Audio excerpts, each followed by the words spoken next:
Welcome, everyone. I'm absolutely thrilled to have you here today for this interactive explainer. We are setting the stage for a rapid-fire study session. Today, it's all about a quick revision pre-test, principally focused on vocabulary and grammar. Whether you're brushing up on the basics or cementing what you already know, this session is designed to test your reflexes and sharpen your skills using some truly fascinating, real-world examples. So I have to ask, are you ready for your pre-test? I really want you to treat this explainer like a mental gym. We're going to test your knowledge on everything from describing your everyday lifestyle routines and sleep habits all the way to some of the most crazy, unusual sports competitions around the world. Grab a mental notepad, stay focused, and let's see how much of this vocabulary and grammar you can lock in. All right, let's quickly run through our agenda. 1. The lifestyle pretest. 2. Simple or continuous. 3. At the doctor. 4. The competitions pretest. And 5. Expressing preferences. 1. The lifestyle pre-test. Let's talk everyday routines. Look at this peacefully sleeping baby. Now, I want you to pause for a second and mentally lock in your own answers to these routine questions. Think about your typical day. How often do you get home late from work? Do you often stay up until midnight? Do you wake up early, or do you sleep until midday? The words we use to answer these routine questions are absolutely foundational to describing our daily lifestyle. And this brilliantly illustrates the exact grammar rule we use to answer those questions. This is our scale for adverbs of frequency, mapping out exactly how we describe our habits all the way from 100% down to 0. Notice how it flows, from always at the very top, stepping down to usually, often, sometimes, rarely, and finally hitting a 0% chance with never. If someone asks how often do you wake up in the middle of the night, you might say, well, I rarely wake up more than once, or perhaps, I always sleep until midday. 2. Simple or continuous. It's time for a grammar showdown. The crucial point is right here, with Nazru and his favorite elephant, Rajan, in the Andaman Islands. Listen to these two sentences. Nazru works with elephants, and right now they are swimming in the sea. Look closely at the verbs. Why do we say he works with an S on the end, but they are swimming with an ing? Take a second to lock in your choice before I reveal the rule. All right, here it is. We use the present simple to talk about things that are always true, as well as our habits and routines.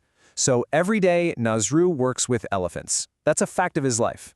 But we use the present continuous to talk about something that is happening right now or around now. At the exact moment this photo was taken, they are swimming. Simple is for the routine. Continuous is for the action in progress right this second. 3. At the doctor. Let's test that medical vocabulary. Study these illustrated patients. If you were a doctor or a pharmacist, you'd need to know exactly what they're suffering from, right? Test yourself. Can you quickly name their specific symptoms?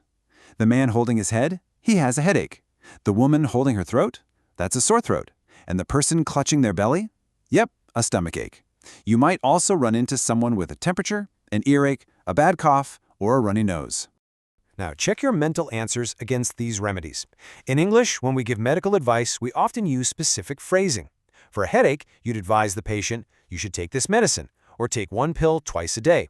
If they have a sore throat, you might say, try drinking hot water with honey and lemon. And if they tell you, I've got a temperature, the best advice is simply, you need to go to bed. It's all about matching the right symptom vocabulary with the correct advisory grammar. 4. The competition's pre-test. Getting into sports vocabulary. Now check out this wild event called the Idiotaro Race. It's an annual event in 20 different U.S. cities, and it perfectly tests our sports vocabulary. Instead of horses or dogs, a team of 5 people uses a shopping cart. No way, right? In this context, we use nouns like team, race, and finish line. The rules state that all the teams have to start and finish at the exact same place, and the members of each team must cross the finish line together. Or take a look at this incredible scene from Al Alto, Bolivia. These women, like Yolanda and Claudina, are wrestling in colorful traditional clothes. Challenge yourself to describe the action here. We use nouns like spectator for the hundreds of people in the crowd watching for entertainment, and ring for the place where they fight. We use verbs like compete to describe what the women are doing, and win for when one throws the other to the floor. It's a fantastic mixture of sport, drama, and entertainment that really puts our vocabulary to work. 5. Expressing preferences. The word like. Let's look at Yolanda the Bolivian wrestler again.